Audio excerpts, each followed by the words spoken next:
Minnesota's past is filled with quiet puzzles, carved into stone, buried within dense forests, and hidden along riverbanks.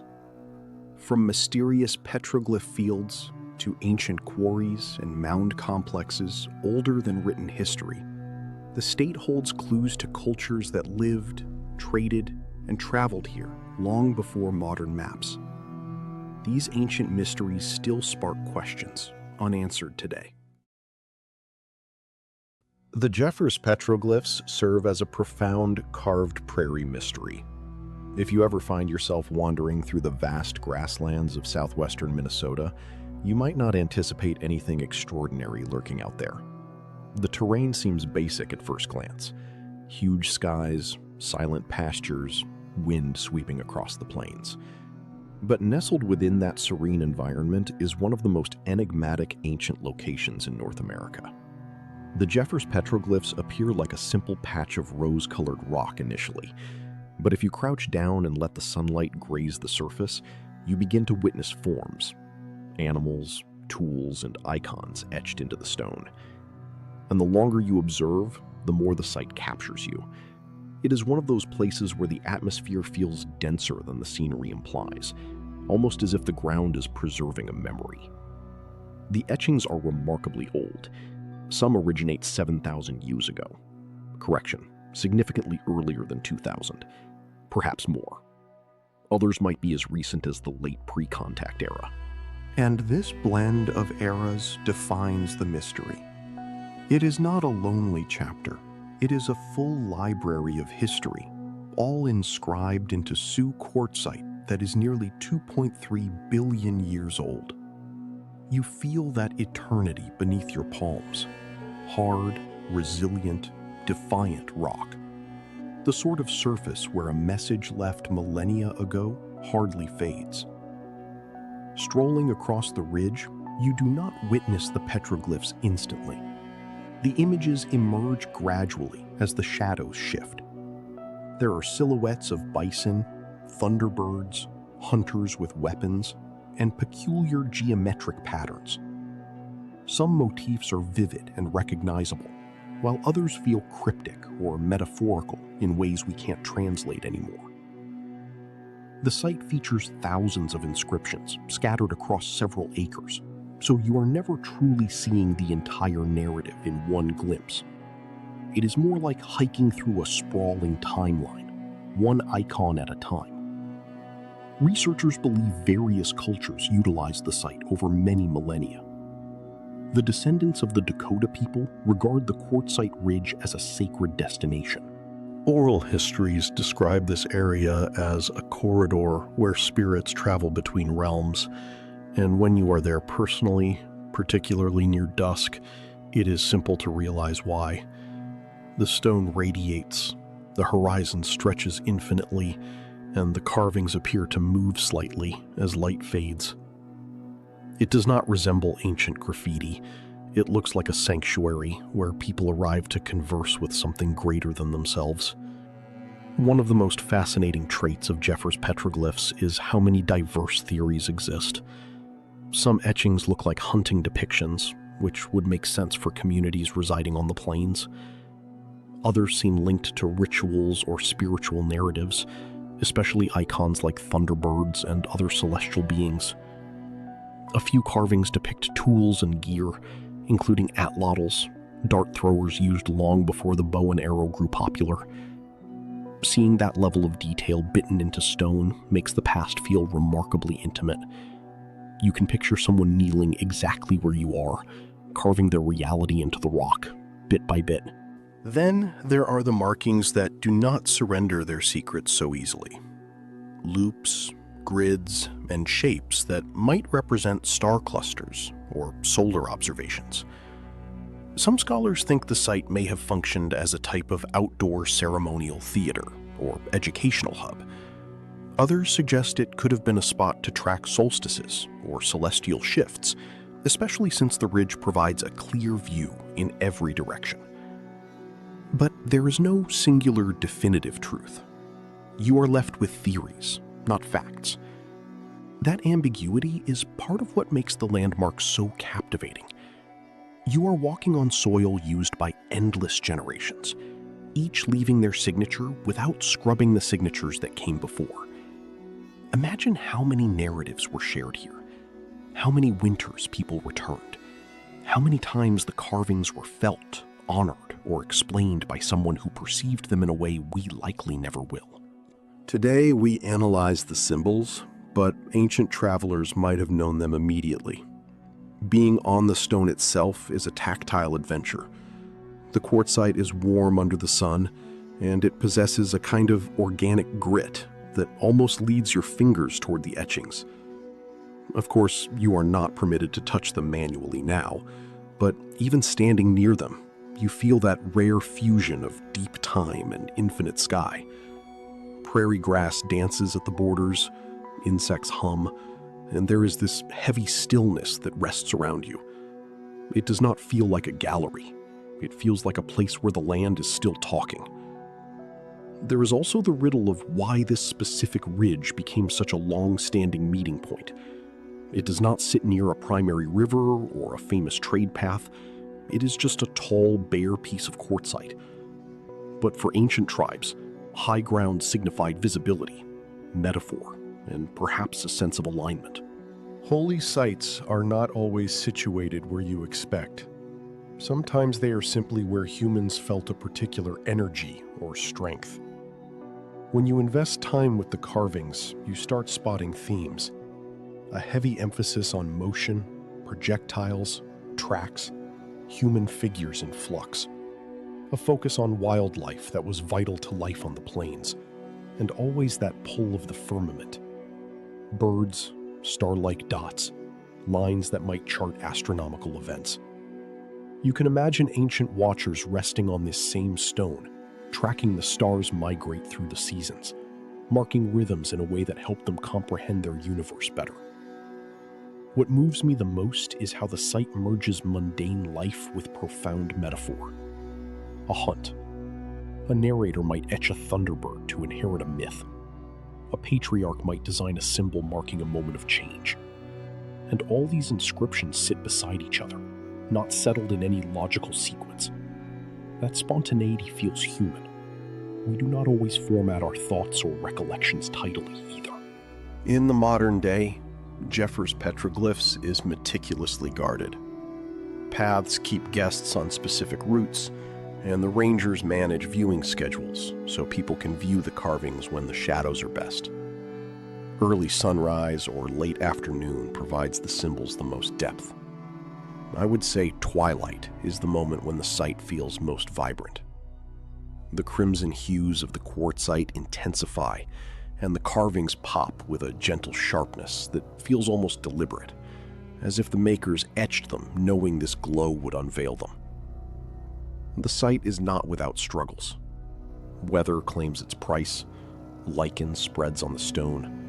Even the natural erosion from wind and seasonal shifts damages the etchings over time. Conservation experts work tirelessly to delay that decay, but you can feel the delicacy of it all. These icons have outlasted thousands of years, but they will not stay forever. Being there provides you that poignant realization. Your visit is part of the window in time where the carvings still breathe.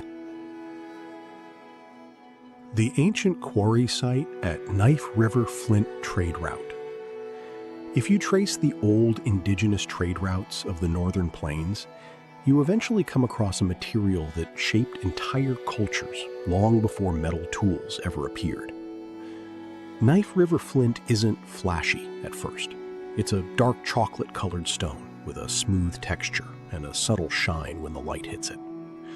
But for thousands of years, this stone was one of the most valued materials in North America. And tucked into western Minnesota and eastern North Dakota is the ancient quarry system, where people mined it, shaped it, and traded it across a huge network that stretched farther than most people realize. Today, the site feels quiet and unassuming. But when you stand there long enough, you start to understand how much history passed through this landscape. What makes Knife River Flint so special is how workable it is. You can chip it in clean, controlled flakes to create razor-sharp edges. Spear points, knives, scrapers, arrowheads, everything came out smooth and precise. Ancient toolmakers loved it because it stayed sharp and broke predictably. You could take a chunk of this flint and, with enough skill, turn it into a blade you could trust in the middle of a hunt. Even now, archaeologists handling these artifacts talk about the quality, like modern craftsmen praising a perfect piece of steel. The quarry itself doesn't look like a mine in the modern sense.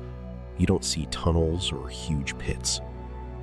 Instead, the landscape is dotted with hundreds of shallow depressions and scattered waste flakes, chips of stone left behind from toolmaking. When you walk over them, you start noticing how the ground sparkles slightly with the remnants of ancient work. It's subtle, but once you see it, you feel it everywhere. This was an industrial center long before anyone used the word industrial. Thousands of people from different groups came through here over millennia, gathering materials, shaping tools, and trading goods.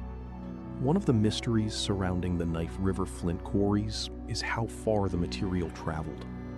Artifacts made from this stone have been found all across the Great Plains, throughout the Midwest, up into Canada, and even as far as the Appalachian Mountains. That means this wasn't just a local resource. It was part of a massive network, one of the earliest long-distance trade systems in North America. And every piece that traveled started here, in these pits and work areas carved out of prairie soil.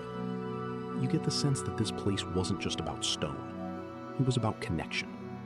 Groups who might not have shared language or customs still crossed paths here. They traded stories, exchanged goods, forged alliances, and carried news between distant communities. The quarry wasn't a city, but it had the energy of a gathering point. You can imagine the sound of stone cracking under expert hands, the smell of fires burning nearby, and the movement of people coming and going in cycles that lasted centuries. When archaeologists study the site, they find evidence of long-term organized activity. Some pits were dug deeper than others. Some areas show signs of seasonal use. Others look like dedicated production zones, where toolmakers shaped raw chunks into finished blades. That level of specialization tells us the people working here weren't just casually picking up stone. They understood the material intimately. The quarry wasn't random, it was systematic. But despite all this evidence of work and trade, there are still unanswered questions. We don't know exactly how different groups organized access to the quarry. Was it controlled by a single community? Was it neutral ground? Did families return generation after generation? Or was it more transient? The landscape offers clues, but not clear answers.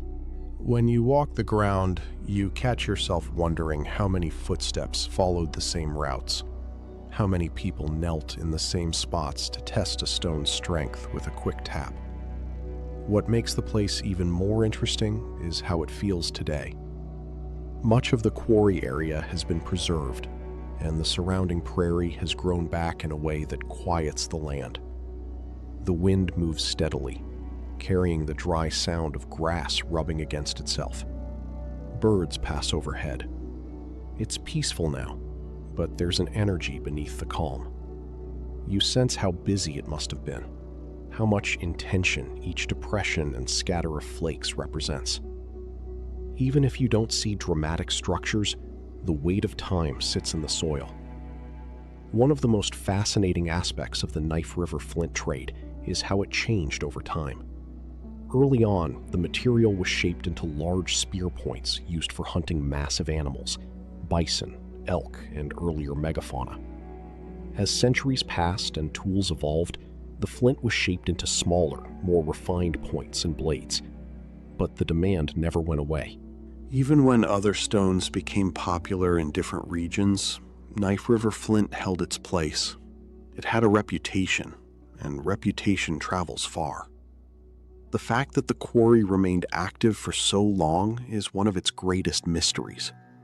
Most ancient quarries eventually fill in, get abandoned, or lose their importance, but this one kept drawing people back. Something about the stone kept its value high across cultures and centuries. Some archaeologists think the flint had symbolic weight, not just practical use. Maybe it carried spiritual meaning, or maybe it became part of ceremonies. When a material shows up that consistently in burial sites and sacred areas, you start to wonder if it was more than a tool. As for the conditions today, the quarries are protected, but still visible if you know what to look for. The depressions in the soil remain, though softened by time. Scattered flakes still appear, though they are now left untouched by visitors.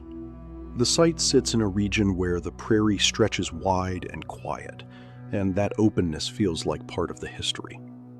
You can walk along designated paths, look down at the ground, and imagine ancient hands working those pieces thousands of years ago. One challenge the site faces is erosion. Prairie landscapes shift slowly, but water and wind still wear down the edges of old pits. Some areas have been stabilized, while others are left undisturbed to keep the site as natural as possible. The fact that so many artifacts remain in place is rare, and there's constant balancing between research and preservation. Too much excavation would damage the context, too little, and we miss opportunities to understand the deeper story. For all the careful protection, the quarry still feels approachable. It's not fenced off or overshadowed by buildings. The Grand Mound Complex at Rainy River. If you follow the Rainy River as it winds along the northern edge of Minnesota, you eventually reach a quiet stretch of land that doesn't look like much at first glance. It's forest, riverbank, and marsh. Simple, unhurried country. But tucked into that landscape is one of the largest and most mysterious ancient earthworks in North America. The Grand Mound Complex isn't flashy. It doesn't tower the way people imagine pyramids or fortifications do. Instead, it sits low and wide, almost blending into the natural slope of the land. But once you understand the scale of it, and once you realize how little we truly know about its purpose, the place starts to feel like a deep, unsettling question carved into the earth itself. The centerpiece is the Grand Mound, a massive burial and ceremonial structure that stretches nearly 140 feet long and rises from the forest floor like a giant sleeping form. If you stand at the base and look up, the mound feels heavier than it looks, like you're standing beside something ancient that hasn't forgotten a thing. The site includes other mounds too, spread around the area in a way that doesn't reveal any obvious pattern. That sense of hidden design is part of the mystery. These mounds were built deliberately, with serious effort and long-term purpose, but we still don't fully understand what story they were meant to preserve. Archaeologists believe the Grand Mound dates back more than 2,000 years, created by the Laurel people, a culture that lived in the region long before the Dakota and Ojibwe. The Laurel left very little behind beyond stone tools, pottery, and their earthworks. So the mounds are one of the strongest pieces of evidence we have for their existence. When you walk near the mound, you can feel that lack of information. It's almost like approaching a locked room without a key. Everything about the site says it mattered deeply, but it doesn't say why. One of the most striking features is the tail-like extension that stretches from the main mound down toward the river.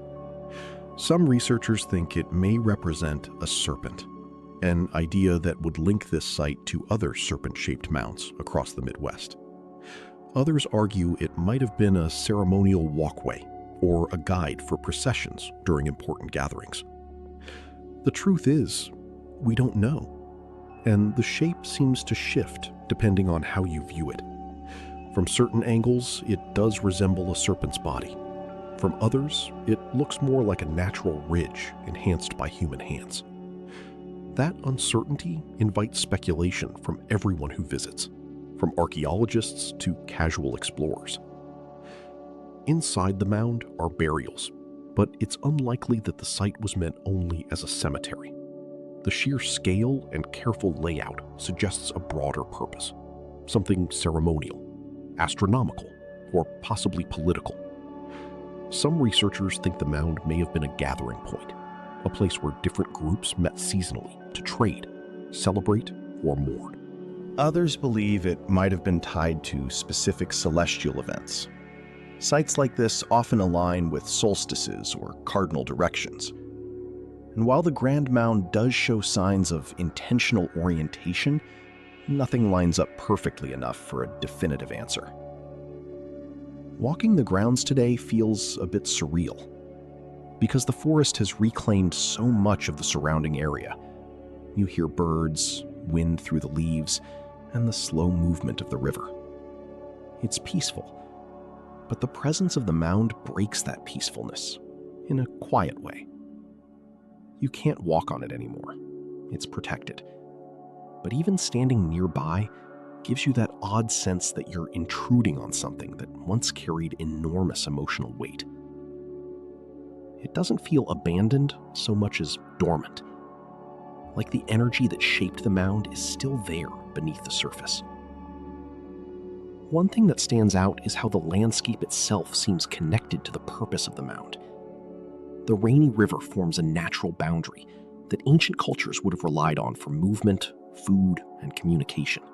Some archaeologists believe the mound's builders may have chosen this specific spot because of the way the river bends and how the land rises slightly above the floodplain. High ground near water was always valuable, but the choice to pour thousands of hours of labor into reshaping the earth here speaks to a meaning deeper than practicality. When you look closely at the mound's shape, you start thinking about how many people it would have taken to build it. Earthworks like this weren't created quickly. They required coordinated effort, planning, and a shared belief system strong enough to motivate an entire community. That alone tells us the Laurel culture was more organized and spiritually connected than we sometimes assume. These aren't the works of scattered nomadic groups. This is the work of people who cared about marking their world in a lasting way.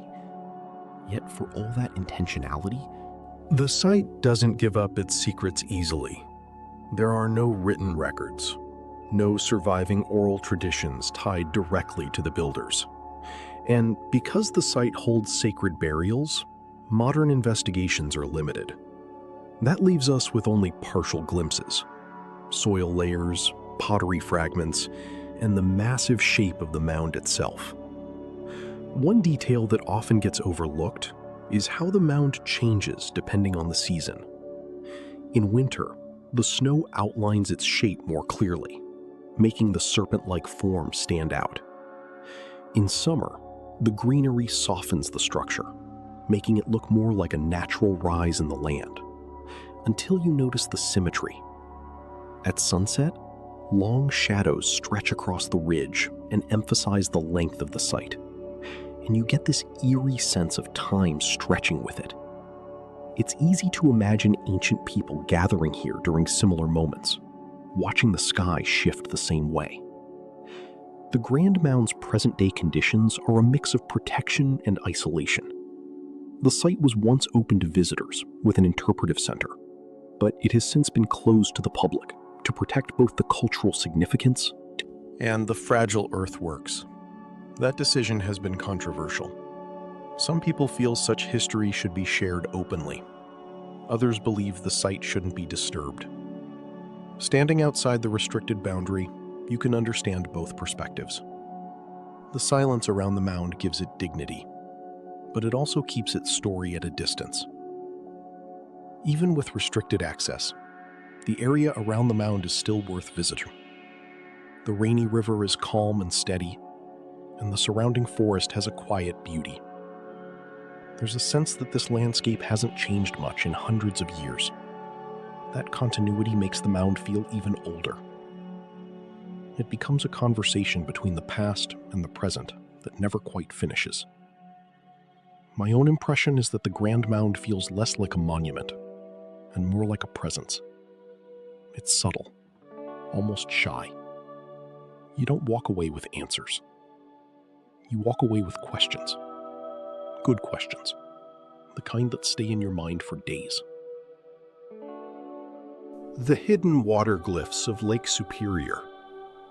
If you spend enough time along the shores of Lake Superior, especially in those quieter coves where the waves carve into the rock with slow patience, you start noticing shapes that don't look entirely natural, lines that curve too deliberately, marks that repeat in ways water alone wouldn't create. These are the water glyphs, ancient carvings and symbols etched into stone ledges that slip in and out of view depending on the lake's mood. They're not widely advertised, and most people who walk the shoreline never spot them. But once you know what to look for, the mystery opens up in a way that's both exciting and strangely haunting. The idea of hidden water glyphs sounds dramatic, but the truth is more subtle. Many of these carvings sit right at the edge of the lake, in places where the water level rises and falls throughout the year. Some are underwater most of the time. Others are visible only when the lake is unusually low, or when the sun hits the rock at the right angle. That alone adds a sense of secrecy. These symbols weren't placed on towering cliffs or open plains. They were carved into a living, shifting boundary, half on land, half in water. The Ojibwe have stories about sacred markings along the lake shores, though they don't map directly onto what archaeologists call water glyphs. Some researchers think the carvings could be hundreds or even thousands of years old, made by ancestors of the indigenous communities still living in the region. But because the lake erodes and reshapes the shoreline constantly, dating the markings is almost impossible. You're left with patterns, but no clear timeline, symbols, but no confirmed authors. That mix of evidence and uncertainty gives the glyphs their mystery. Most of the carvings fall into a few recognizable types. There are abstract shapes, lines forming spirals, loops, and channel-like grooves. Some look like canoe outlines. Others resemble fish or human figures, simplified almost to the point of being symbolic. And then there are the truly puzzling ones, shapes that don't match known rock art traditions in the Midwest. These are the ones people tend to debate. Are they maps, clan symbols, ritual markers, something more cosmic? With so many possibilities, you can build 20 stories from one carving, and none of them feel entirely wrong. The placement of the glyphs is one of the biggest questions. Why put carvings in a location that's regularly underwater? Some archaeologists think the markings were never meant to be permanently exposed. They might have been used during specific seasons when the water level dropped. Others believe the interaction with water was intentional, that the symbolism of the lake rising and falling over the carvings mattered spiritually. Water changes everything it touches, but stone holds memory. Maybe the relationship between the two was part of the meaning. When you visit the areas where these glyphs appear, the setting contributes to the atmosphere. The rocky shores of Lake Superior are dramatic on their own. Dark basalt, cold waves, and a horizon that feels endless. On calm days, the water settles into glassy stillness, and you can see down to the lake bed, where stones shine like small mirrors. On rough days, the waves slap the rocks hard enough to erase any chance of spotting details. That unpredictability turns the search for glyphs into something almost ritualistic. You wait for the right conditions. You learn to watch the angle of the sun. You kneel close to the stone, brush aside water with your hand, and look for lines that feel too clean to be natural. Not every carving is easily distinguishable. Some marks have been softened by centuries of wave action. Others are bright and sharp, which creates another mystery. Are those more recent? Could newer generations have added or recarved ancient shapes? Rock art across the Midwest has examples of petroglyphs maintained or refreshed by later cultures, so it's not impossible. But the lack of clear documentation leaves room for speculation. Some of the glyphs found near Minnesota's North Shore resemble markings seen in Wisconsin, Michigan, and Ontario. That suggests a shared cultural practice across the Lake Superior Basin. But then some carvings don't match anything else in the region. Those unique symbols tend to spark the bolder theories, ideas about lost cultures, forgotten migrations, or distant influences that left only scraps behind. It's easy to understand why people reach for big answers. When you stand on a shoreline where every wave sounds like a breath, and you're staring at something ancient carved into the rock, your imagination stretches. One interpretation that has gained attention is the idea that some water glyphs might mark routes. Lake Superior has always been a highway. Canoes moved across it for thousands of years, and specific coves and inlets functioned like rest stops. Simple carved lines like channels or canoe shapes might have been markers for landing spots or safe passages. The tricky part is figuring out which carvings are functional and which are symbolic. The line between the two can blur, especially when the shapes are this old. There's also the possibility that some glyphs relate to offerings or ceremonial activities. Water is sacred in many indigenous traditions, and the place where water meets stone is a powerful boundary. Petroglyphs placed at that threshold might have carried spiritual weight, calling on lake spirits or honoring ancestors. If that's true, then the rising and falling of the lake becomes part of the ritual, an ongoing conversation between humans and the natural world. Walking the shoreline today, you see how fragile the mystery is. The lake continues to erode the carvings. Storms wash over the rocks harder than they used to. Visitors sometimes step on or accidentally damage areas they don't realize are sacred. At the same time, documenting the glyphs is difficult because exposing their precise locations could put them at risk. It's a balance between preservation and respect, and not everyone agrees on how much information should be public. That tension creates a certain quietness around the glyphs. Unlike other ancient sites in Minnesota, there's no visitor center for them, no big signs pointing the way. You find them by research, by luck, or by spending enough time wandering the right stretches of shoreline. And when you do find one, there's a moment where the whole landscape changes. The lake stops being just water and becomes a place layered with human memory. The rock stops being just rock. It becomes a message. The conditions today vary from site to site. Some carvings sit high enough to avoid constant wave damage. Others are submerged most of the year. You have to deal with slippery stone, cold wind, and the lake's unpredictability. But the effort makes the experience feel earned.